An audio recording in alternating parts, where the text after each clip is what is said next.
பழைய வானம் மறைந்து விட்டது, பழைய பூமியும் ஒழிந்து போனது. இப்போது யோவான் காண்பது ஒரு புதிய ஆரம்பம். வானத்திலிருந்து, தேவனிடத்திலிருந்து இறங்கி வரும் ஒரு பிரம்மாண்டமான நகரம்.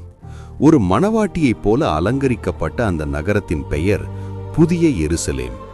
இது வெறும் ஒரு கற்பனை ஊர் அல்ல, மனித கண்களால் காண முடியாத, மனித அறிவால் எட்ட முடியாத ஒரு தெய்வீக படைப்பு.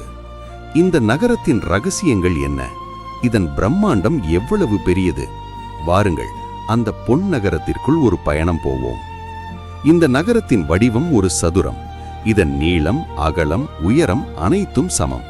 சுமார் 2200 கிலோமீட்டர் நீளம் கொண்ட ஒரு பிரம்மாண்டமான தளம். இதன் மதில்கள் வச்சிரக்கல்லினால் ஆனவை. யோசித்து பாருங்கள், ஒரு நகரம் ஒட்டுமொத்தமாக சுத்த பொன்னால் செய்யப்பட்டிருந்தால் எப்படி இருக்கும்?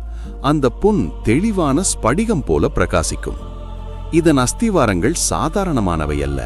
நீலக்கல்லும், கோமேதகமும், மரகதமும் என 12 விதமான ரத்தினங்களால் அலங்கரிக்கப்பட்ட அஸ்திவாரங்கள்.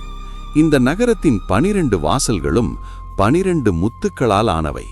ஆம், ஒவ்வொரு வாசலும் ஒரே ஒரு முத்தினால் ஆனது.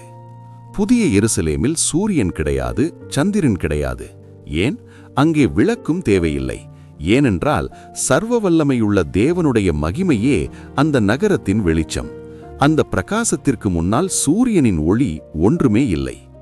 நகரத்தின் மத்தியிலே தேவனுடைய சிங்காசனத்திலிருந்து ஜீவ தண்ணீர் நதி பளிங்கு போல் தெளிவாய் புறப்பட்டு வரும். அந்த நதியின் இருபுறமும் ஜீவ விருட்சம். அது 12 விதமான கனிகளை தந்து அதன் இலைகள் ஜனங்களுக்கு ஆரோக்கியத்தை கொடுக்கும். அங்கே இரவு என்பதே கிடையாது. ஆனால் இந்த நகரத்தின் மிக அழகான விஷயம் அதன் கட்டிடங்கள் அல்ல, அங்கே இருக்கும் அமைதிதான்.